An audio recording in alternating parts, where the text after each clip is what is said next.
इतिहास में कुछ तारीखें होती हैं, कुछ रातें होती हैं जो कभी भुलाई नहीं जा सकती, लेकिन हमेशा अच्छी वजहों से नहीं। आज हम बात करेंगे एक ऐसी ही रात की, एक ऐसी त्रासदी की जिसने एक पूरे शहर को अपनी चपेट में ले लिया था। और वो तारीख थी 2 और 3 दिसंबर 1984। एक ऐसी तारीख जो भारत के इतिहास में एक काले धब्बे की तरह हमेशा के लिए दर्ज हो गई। इसे दुनिया की अब तक की सबसे भीषण, सबसे भयानक इंडस्ट्रियल डिजास्टर माना जाता है। एक ऐसी तबाही जिसका असर आज तक महसूस किया जाता है। तो चलिए समझते हैं कि उस रात आखिर हुआ क्या था। जगह थी भारत का भोपाल शहर, और वो एक ऐसी रात थी जब हवा में मौत घुल गई थी। इस पूरी कहानी को समझने के लिए हमें सबसे पहले उस जगह पर जाना होगा जहां से ये सब शुरू हुआ। यूनियन कार्बाइड इंडिया लिमिटेड, या जिसे यूसीआईएल भी कहते हैं, उसका पेस्टिसाइड प्लांट। तो ये प्लांट बनाता क्या था? ये बनाता था एक कीटनाशक जिसका नाम था 7। लेकिन इस कीटनाशक को बनाने के प्रोसेस में एक बहुत ही ज्यादा खतरनाक केमिकल का इस्तेमाल होता था। और यही केमिकल इस पूरी त्रासदी का सेंटर पॉइंट था। नाम है इसका मिथाइल आइसोसाइनाइड, शॉर्ट में कहें तो MIC। ये इतना जहरीला और वॉलेटाइल है कि हवा के संपर्क में आते ही ये एक जानलेवा जहर बन जाता है। तो सवाल ये उठता है कि इतने खतरनाक केमिकल आखिर प्लांट से बाहर कैसे आया? देखिए, ये कोई एक गलती का नतीजा नहीं था। ये एक के बाद एक हुई कई गलतियों की एक पूरी चेन थी। और सबसे दुख की बात यह है कि इन सभी गलतियों को रोका जा सकता था। तो हुआ ये कि 2 दिसंबर की रात को MIC के एक स्टोरेज टैंक में किसी तरह पानी चला गया। बस यहीं से तबाही शुरू हुई। रात के करीब 12:30 बजे एक जबरदस्त केमिकल रिएक्शन शुरू हो गया। टैंक के अंदर का टेम्परेचर और प्रेशर दोनों ही बेतहाशा बढ़ने लगे, और फिर कुछ ही देर बाद जब प्रेशर हद से ज्यादा बढ़ गया तो टैंक का सेफ्टी वॉल्व फट गया और वो जहरीली गैस हवा में फैल गई। अब थोड़ा और डिटेल में समझते हैं। जैसे ही टैंक में पानी घुसा, एक बहुत ही खतरनाक रिएक्शन शुरू हुआ। इस रिएक्शन ने जबरदस्त गर्मी और प्रेशर पैदा किया। अब देखिए, होला तो ये चाहिए था कि जो सेफ्टी सिस्टम्स थे वो इसे कंट्रोल कर लेते, लेकिन वो सब के सब फेल हो गए।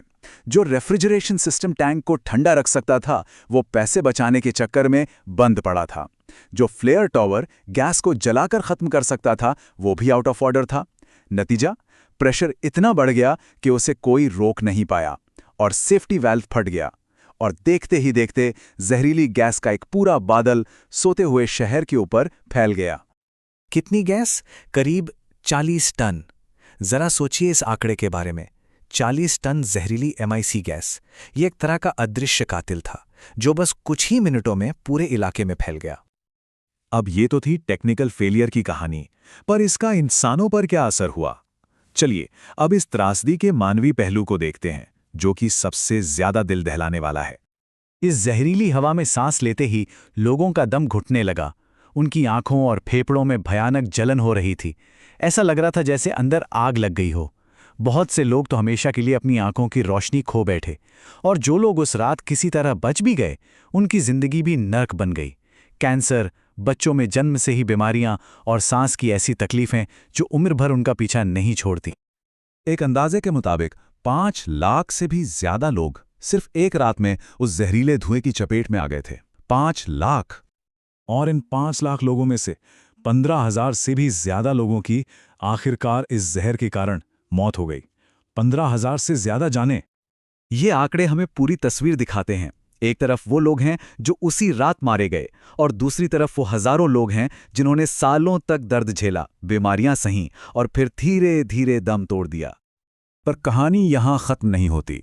जब हवा से जहरीला धुआं छट गया, तब भी त्रासदी खत्म नहीं हुई।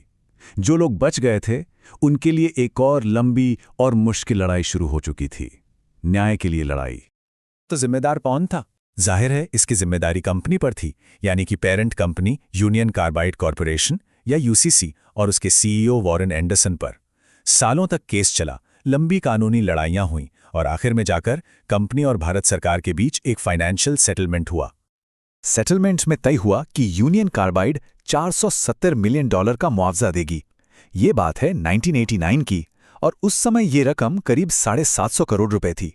सुनने में ये रकम बहुत बड़ी लगती है ना? पर सवाल वही था, क्या ये मुआवजा काफी था? बिल्कुल नहीं। जो सर्वाइवर ग्रुप्स थे, जो पीड़ितों के लिए लड़ रहे थे, उन्होंने इस सेटलमेंट को पूरी तरह से नकार दिया। उनका कहना था कि ये त्रासदी इतनी बड़ी थी कि इसके सामने ये रकम कुछ भी नहीं है। और जब ये पैसा लाखों पीड़ितों में बटा, तो सोचिए हर एक के हिस्से में क्या आया होगा। अपनी पूरी जिंदगी के इलाज और तकलीफों के लिए महज कुछ $100। तो सवाल आज भी वही है, क्या इसे न्याय कहा जा सकता है? क्या कुछ पैसों से हजारों जानें और लाखों बर्बाद जिंदगियों का हिसाब हो सकता है? इसीलिए भोपाल गैस त्रासदी को याद रखना आज भी बहुत जरूरी है। इस हादसे ने दुनिया भर में इंडस्ट्रियल सेफ्टी के नियमों को बदल कर रख दिया, लेकिन भोपाल में आज भी इसका असर दिखता है, एक हेल्थ क्राइसिस के रूप में। यह हादसा कॉर्पोरेट लापरवाही का सबसे बड़ा उदाहरण बन गया, और इसने एक ऐसी बहस छेड़ दी जो आज तक चल रही है कि बड़ी बड़ी मल्टीनेशनल कंपनियां जब दूसरे देशों में काम करती हैं तो उनकी जवाबदेही क्या है और कितनी है।